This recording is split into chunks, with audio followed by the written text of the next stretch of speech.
Ce genre de stèle en pierre est présent dans tous les sites mayas du Mexique et d'Amérique centrale. Les textes qu'ils portent commencent presque toujours par une date du compte long. Sur cette stèle, en partant de la date de la création, 9 cycles de 400 ans, plus 14 cycles de 20 ans, plus 19 ans, 8 mois et 0 jour. À un jour près, cette stèle a été érigée il y a un peu moins de 39 siècles après la création. On s'est demandé à quelle date ça correspondait sur notre calendrier moderne. Est-ce que c'était en avril 1860, avant ou après notre ère? On l'ignorait. Alors, nous, on conçoit le temps en Occident de façon linéaire. C'est-à-dire, le futur est devant nous, c'est ce qu'on voit devant nous, le passé est derrière nous, et on le voit pas, on lui tourne de nous. Cependant, les Mayas, eux, voient le temps de façon circulaire. Donc, ce qu'il y a devant nous, c'est le passé, puisqu'on peut le voir. On sait ce qui c'était. Et derrière nous, c'est le futur, car on ne le voit pas. Donc, on remonte le temps jusqu'à... Enfin, le temps. Le calendrier, la conception du temps, jusqu'à nos points de départ. Alors, là, on va voir un calendrier dit aztèque qui reprend la mythologie maya et donc on peut constater que au centre le personnage tire la langue et qu'il y a 4 carrés autour. Donc le premier carré, ça représente l'époque des géants. Alors le personnage au milieu, on ne peut pas savoir si c'est le soleil ou si c'est autre chose, hein, ou un roi, ou on ne sait pas. Les gens, ça ressemble pas au soleil, ça peut être un volcan, on ne sait pas. Donc la première époque avant les hommes, avant les êtres humains. Donc il y avait les géants, cette époque-là. Et donc dans les 4 carrés, nous avons donc les 4 époques avant les êtres humains, avant les hommes. Donc la seconde, c'est du coup le grand déluge. Donc recouvert d'eau, le monde est inondé et donc du coup la troisième époque, c'est une époque où il n'y a pas de sol pour pouvoir habiter. Alors il y a peut-être que des mangroves ou je sais pas, mais en tout cas c'est les singes qui sont dans les arbres, il n'y a pas encore d'hommes. Et là la 4e époque, c'est une époque où on parle plutôt d'une époque maritime, ou en tout cas là dans le cercle on voit 20 mois, donc les 20 mois du calendrier, parce qu'on a 10 doigts et 10 orteils. Donc comme on avait vu au début de la vidéo, cette base de 5 pour le calcul. Et donc les bords du calendrier aztèque, là en l'occurrence c'est plutôt une pierre commémorative de la mythologie maya plus que un calendrier. Il y a les serpents autour. Alors on voit sur cette iconographie des locks portés par les personnages, et on voit que ce sont des chignons, souvent de cheveux loxés. Donc les peaux sont toujours brunes, noires. Alors on voit bien que les Mayas habitaient dans une région qui est tropicale, qui est caraïbéenne. Donc c'est normal que les autochtones étaient des noirs. Alors les peignes qu'on voit ici, ils ont été retrouvés en Amérique. Ce sont des peignes mésoaméricains. Que les cheveux qui ont besoin de ce type de peigne sont des cheveux qui sont normalement de type, on dit, afro. Voilà.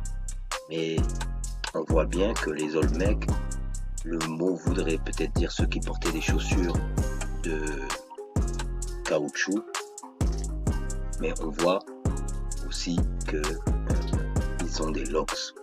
Regardez le personnage qui a sur la gauche avec son signe de main et son chapeau.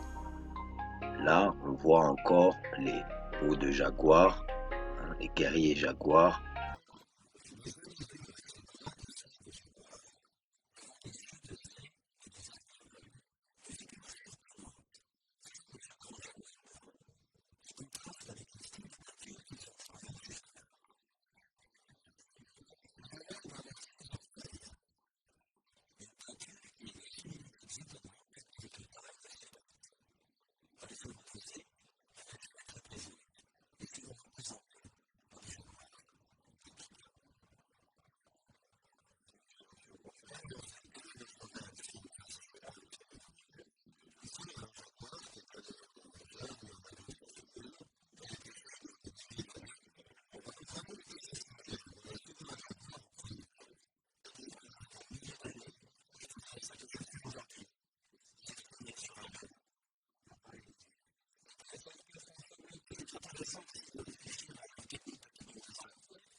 Qu'on voit ici.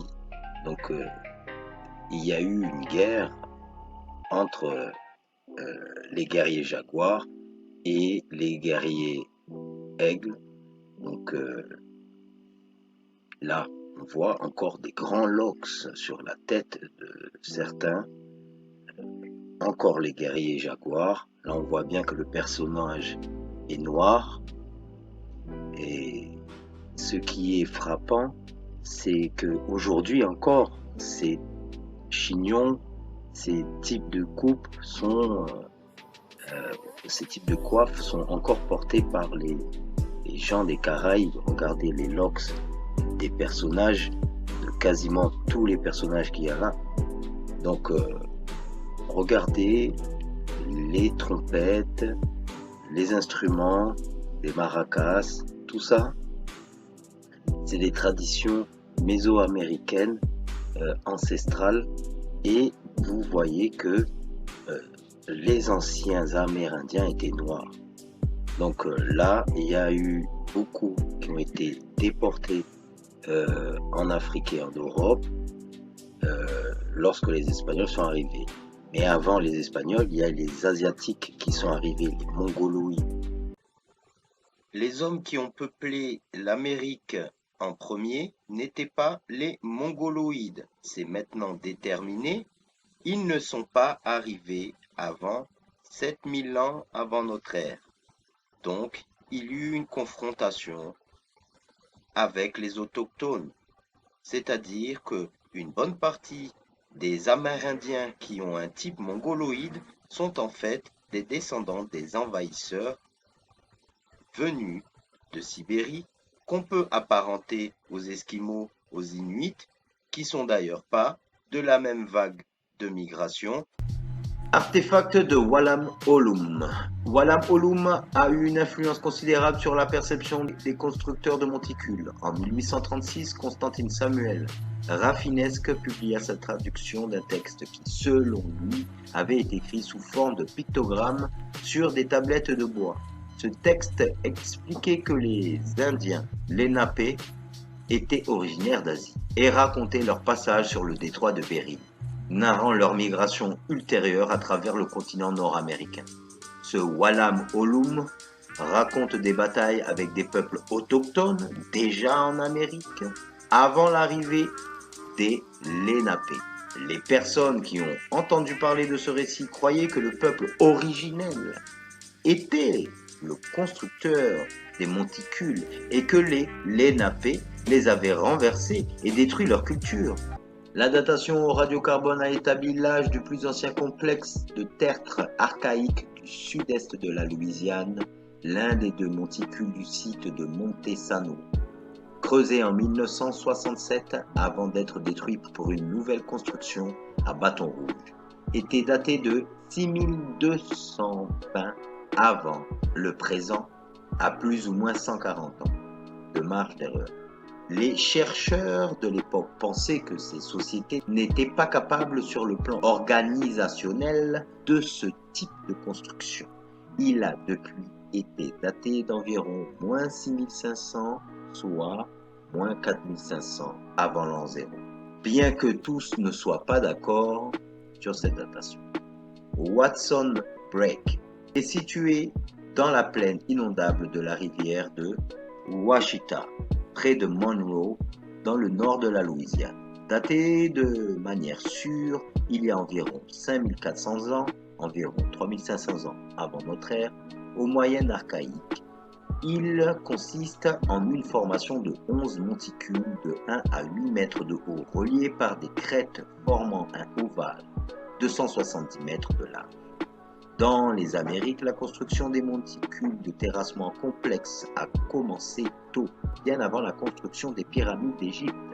Watson Break a été construit près de 2000 ans avant le Poverty Point, plus connu, et les constructions ont continué pendant 500 ans. La construction du tertre archaïque moyen semble avoir cessé vers 2800 avant l'an 0 et les spécialistes n'en ont pas déterminé la raison. Mais cela pourrait être dû à des changements dans la configuration des rivières ou à d'autres facteurs environnementaux. Avec la datation des années 90 de Watson Break et de complexes similaires, les spécialistes ont établi que les sociétés américaines pré-agricoles pouvaient s'organiser pour réaliser des constructions complexes pendant de longues périodes, invalidant ainsi les idées traditionnelles des sociétés précolombiennes dites archaïques. David Oistreicher affirma plus tard que le récit de Rafinesque était invraisemblable. Il a fait valoir que les glyphes de Walam Olum provenaient des alphabets chinois, égyptiens et mayas. Entre-temps, la conviction que les Amérindiens mongoloïdes avaient détruit la culture des bâtisseurs de monticules avait été largement acceptée. Les combats entre les autochtones aborigènes et les mongoloïdes envahisseurs n'a pu avoir lieu qu'à partir de 7000 ans, sachant que tous les crânes au-delà de 7000 ans sont non mongoloïdes. Quand on retrouve des crânes de 9000 ans, on ne voit aucune caractéristique mongoloïde. Nous pouvons en conclure que les autochtones d'Amérique étaient des australoïdes et ressemblaient aux Africains. C'est par la suite que les mongoloïdes, par le détroit de Bering et ensuite au XIIIe siècle avec des invasions mongoles, sont venus par la voie maritime sur la côte ouest du continent américain.